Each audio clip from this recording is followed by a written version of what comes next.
Psychologies magazine. Hello, hello. How are you feeling this morning? It's Monday morning and it's our Monday morning motivator at Psychologies magazine. Every Monday, we ask a question around to motivate you to focus yourself differently for the week ahead. And today, we're going to ask the question, what sparks joy in you? And how can you plan in 3 joy-filled activities this week? So Psychologies is all about consciously creating your life. So, the whole magazine is full of brilliant articles, ideas, concepts, experts, tips, strategies, all about finding ways to consciously focus your attention on things that fill you up rather than drain you. And I want us to explore the concept of joy today, the idea of what actually gives yourself joy. I know we've done a lot, and there's all over the media about Marie Kondo, who wrote the book about decluttering, but she kind of coined the phrase spark joy, which I love. I love that idea, spark joy. So it's a very odd thing to explore joy. So what is joy? What is it? So, we talk about it all the time, which is heart leap. What makes your heart leap? What makes you go, wow, this is fantastic? Why is it different from pleasure? Why is it different from happiness? I describe joy as that it's like a spark, it's like a leap, it's like it makes you feel, wow, really inspired. It feels like it fills you up, and it feels like it's a when Marie Kondo talks about spark, it feels like a spark. It's like, whoa, it feels like there's quite fast energy to it rather than a kind of contentment, which feels more slow and comforting.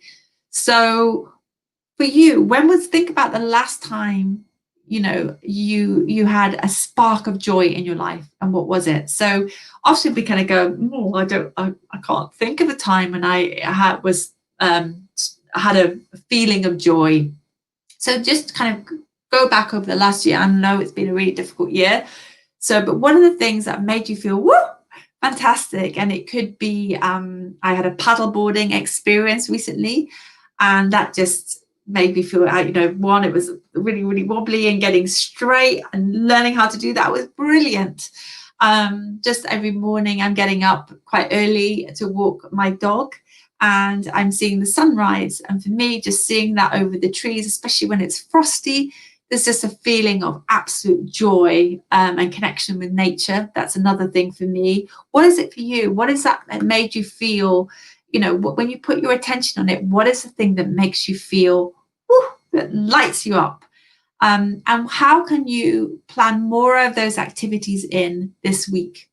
So I know that many of us go on holiday and we think, oh my God, this is great because we're having new activities. I know that when I'm doing something new and having an adventure and I've looked forward to it, that can really kind of line me up to have that spark of joy.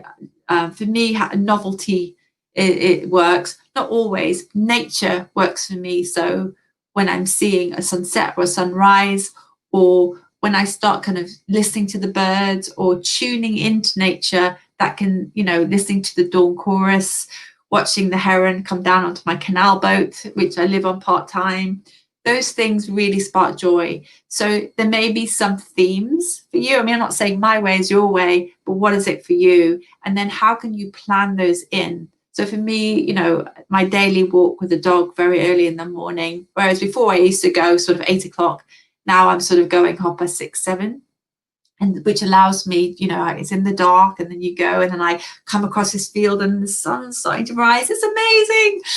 And that just allows me to kind of stand in awe of what is happening in the world, that, it's a new day, it's a reset for me every day, which is wonderful. So what could do that for you? So this is not about having, I know we talked about it in the magazine before, of just having another list of things to do. So this is not a list of things to do, a wellness list, or yes, I should, God, spark joy. Think about the things that actually this will add to your life rather than drain to your life. So what are the things for you? So this is what I want, my invitation to the audience of our wonderful magazine, Psychologies.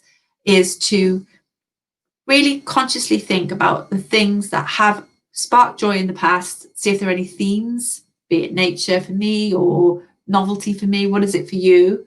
And then how can you consciously plan those into your week? I mean, for me, paddleboarding really isn't sort of something I could probably do, once a week, but it's being by the water. Learning something new sparks a lot of joy. So how can I learn something physical is something really great. So for you, what does that look like? Is it about learning something new? Is it about seeing something new? Is it about listening? Is it about smelling? Is it about senses? Often what I see in psychology's readers or hear is it's about being embodied rather than being up in your head. We've just got a new book called The Listening Path Through from Julia Cameron. And everyone who has followed psychologies knows that I'm a huge fan of Julia Cameron and The Artist's Way. And she talks about the artist date. And it's very kind of, you think, oh, I'm going to go on an artist date, which is like a date with yourself, a creative date with yourself once a week. And those are the things that spark joy. But, so when at the beginning, I started to think formally that, okay, I should maybe listen to some opera, maybe some show, but actually listening to cheesy pop and dancing around the living room to Wham! Sparks joy for me rather than listening. But then I also been listening to Madame Butterfly and listening to that as well, and learning something new, something that I hadn't done. And I remember going to see that recently, before COVID, and again that sparked enormous amount of joy to me because I'd listened to it before. So what is it for you? What sparks joy in your life, and how can you plan it in for this week? How can you create a creative date with yourself, an artist date as Julia Cameron calls it? What can you do that kind of fills you up from the inside out? Have a fantastic week, everyone. Lots of love, and speak to you soon. Bye bye.